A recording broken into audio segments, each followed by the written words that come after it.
G'day everyone. Well, Rassie Erasmus has just announced the team for South Africa to play against Italy at the Nelson Mandela Bay Stadium in Port Elizabeth in the weekend.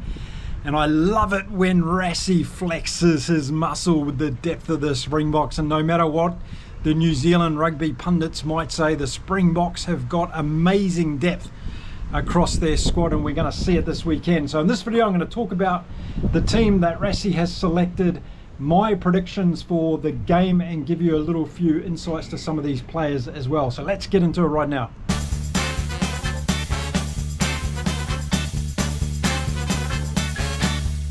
G'day everyone, welcome to Inside Rugby with Mark. If you haven't been here before, I would love to give you a good reason to subscribe to my channel and follow along this wonderful rugby journey I'm on. And that reason is I'm the only Kiwi guy in Mexico who's living here, who's making a YouTube channel about international rugby. So there you go, there's my reason, my pitch to you all. Hit the subscribe button and follow along. I'd love to have your company. Okay, Rassie has done it. He's flexed the team. We knew that we were going to see a different lineup against Italy in the second test match after that first test match. 42 points to 24, the Springboks came out winners, and it was great to read a lot of your comments from South Africa giving the Italians the credit they deserved for their great defensive effort against the Springboks in that first test match. So thank you for showing your sportsmanship on that one. I absolutely love reading those comments. Okay, so let's start off in the front row, and we've got one change from last week's starting lineup in the front row for the Springboks. We're seeing Thomas du Toit come in for Oxen Che, and we've got Malcolm Mark starting along with Wilco Lowe. So I thought the Springboks front row did pretty well last week. Didn't see any necessary changes required. But as part of this rotation of the squad, we're seeing Thomas du Toit coming in. And reading some of your comments during the weekend, I also felt some of you thought Thomas du Toit deserved to go in there at prop to start this game. So you've got your wish has come true. Now moving on to the locks, and here we've got two complete changes. We've got Salman Morat coming in. He's going to be the captain of the team this weekend. And we've got Ruan Nokia, who's coming in again. I like Nokia a lot. I've got a lot of time for this guy. I think he's a really fantastic lock, and watch out for him to secure a lot of line-out ball for the Springboks this weekend. Let's have a look at the loose forwards that Rassie's chosen for this game, and just one change from the starting three that started last week. Marco van Staden is back. Thought he had a good game last weekend, but we've got the return of Pieter Steph du Toit, and I am very happy about that. I love Pieter Steph du Toit. I think he's a fantastic player, brilliant in the lineouts, brilliant in open play and getting those offloads done, but also fantastic in the turnover and the breakdown situation. Watch for him to make an absolute nuisance himself in this game and provide the South Africans with a lot of front foot ball, perhaps a little bit more than what they were getting last weekend. And then at number 8, we've got Jasper Wiese coming back, and he played brilliantly last weekend. I thought he's really grown on me as a player, Wiese. A couple of years ago I wasn't a huge fan, but I am now. I think he's one of the best number 8s in world rugby at the moment. He always puts in the grind every weekend, and I'm sure that's why Rassie has selected him again in this team. So there we go, that's the starting 8 for the Springboks. A few changes from last week with Thomas du Toit coming in, a couple of new locks and one new Lucy. It's going to be interesting to see how they go. Let me know in the comments what you thought of Rassie's selection for the starting 8. I'd love to read what your thoughts are on this one. Well, it's in the backline that I think Rassie put everyone's name in a hat and threw it up in the air, and we've got a whole bunch of new names for this game this weekend, which is brilliant to see. So let's have a look at the backline now, starting off at halfback, and it's Grant Williams, and I love Grant Williams. I think he's another brilliant player for the Springboks. I think by the time we get to the 2027 Rugby World Cup in Australia, I think Grant Williams is going to be at the peak of his powers, and he's going to be an instrumental player in the Springbok team in that competition. I love the way that he makes those darting runs for number 9. He's got that pace, but he's also very good off both feet. He can get around a defensive line very good, and his distribution's great. He's good on defense as well. He's very fast to get back and cover when needed. So I think this is a great pick, and I can't wait to see how Grant Williams goes against this Italian team in the weekend. And then a new one at number 10, it's Willie Le Roux coming in. I thought he played really well in the Barbars game, and obviously he's been rewarded for that now, so he's starting as the number 10 in this game. Look for his distribution, his offloads, setting up that backline. And talking about setting up the backline, well, we've got a whole group of new players outside of Willie Le Roux as well. And in the number 12 jersey this weekend, we're going to see Andre Esterhuizen, and boy, what a beast of a man he is. We saw him play in the flanker position not so long ago, of course, but it's in 12 where I think he can really make an impact, and we'll see how he goes getting that well-fed ball out from Mani Lebok this weekend. I think Esterhazen's in for a very, very big game. And then another player that I've really enjoyed watching over the years is the young Kanan Moody. He's going to come in at 13 this week, and I hope he has a really good game, because I still don't think we've seen the ultra best from Kanan Moody in the Springbok jersey. I know that he's got so much ability, he just seems to have a bit of bad luck every now and again, or not being involved too much in games. Let's hope this game is one of those games where he can really get on fire for the Springboks. And then two new wingers this week as well. We've got Makazole Mapimpi coming back, and another favourite of mine.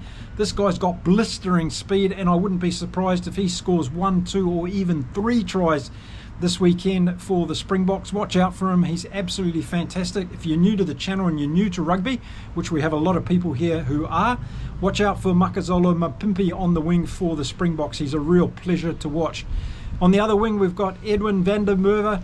And again, a new opportunity here for a young winger to take on this responsibility, and I expect that he's going to have a very good game as well. He's very fast, by the way, as well.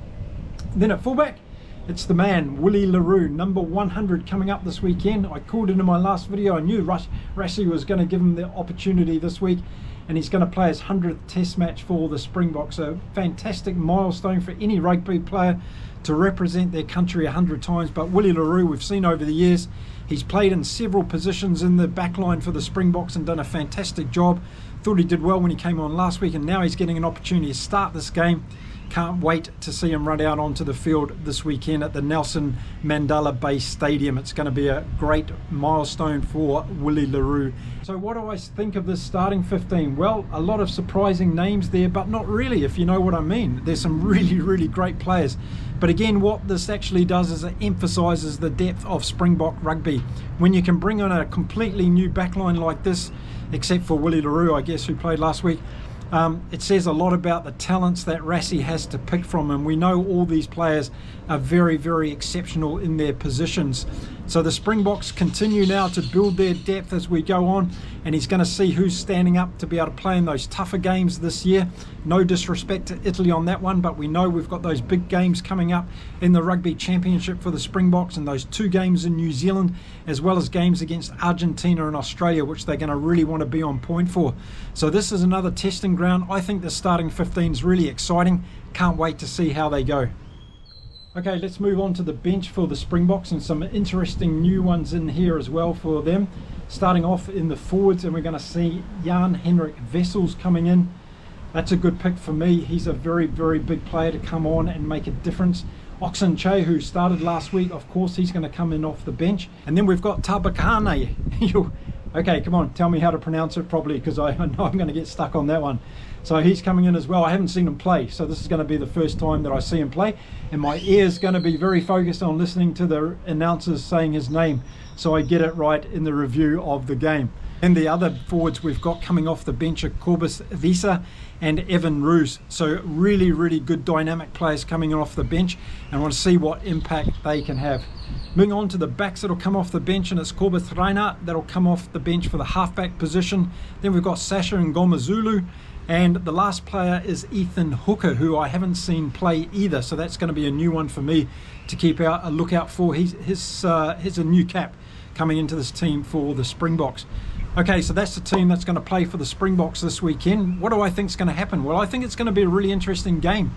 Are these players going to be able to find their combinations straight away? This is something we've seen across World Rugby in the last weekend, is that when these teams are picked for the first time, they seem to have a little bit of problem with their combinations. We saw it from the Springboks last weekend. We saw it also with New Zealand last weekend. We saw it with Australia last weekend, and we saw it with England in the first half last weekend. So the question mark for me is the Springbok team going to hit the ground running? Are they going to be able to find their combinations and put the pressure on Italy? Because as we saw last weekend, as soon as Italy gets a sniff in the game and they come up with that defensive pattern again, they're going to cause problems for the Springboks. They're not going to win the game. I think Springboks have got that covered, but I think they're going to come with a lot of passion, a lot of momentum, particularly after their good performance in that first game last weekend. So let's see what happens with the Springboks team. I'm going to be very interested to see how they play in that first 20 minutes and then how they finish the back end of this game, particularly with the bench coming on. Those are things that I'm going to be really looking for. I think their discipline is on point at the moment, Springboks, so we've got not too many worries there. I'm also going to be watching Salman Morat to see how he captains and leads this team around the field. That's going to be something else that I keep my eye on. And are we going to see forward dominance from this pack of the Springboks over the Italians? Another thing to watch out during the game. So I'm excited about this game. I think it's going to be a really good one. I think Italy's got everything to gain, nothing to lose on this one. And these Springbok players, well, they're going to want to impress Rassie. One final word, Willie Le Roux, wonderful accomplishment again on behalf of South African rugby, 100 caps for your nation. Well done, sir, you deserve it. And I'll be watching, and I hope you have a great game in the weekend. So as always, I'll be back after the game with an in-depth analysis on this particular game, give you my view on all these new players and these new positions that we're seeing for the Springboks this weekend against Italy. Can't wait, it's going to be an exciting one. Okay, that's it for this video. Thanks for watching, everybody. Don't forget, I'll be around after all the games this weekend, but plenty more content coming up this week, building up to another fantastic weekend of rugby across the world. We've got 8 major international games again this weekend. I'll be following as many of them as I possibly can. So don't forget, hit the subscribe button. Don't forget to follow me on Twitter as well, or X, or whatever it's called. I'll put the link in the description below. You can find it there. And I'll see you all again very soon in the next video. Until then, it's time to say adios from beautiful Cancun in Mexico. Stay well, stay safe, everyone. Keep enjoying your rugby across the world. And I'll see you again very soon. Bye for now.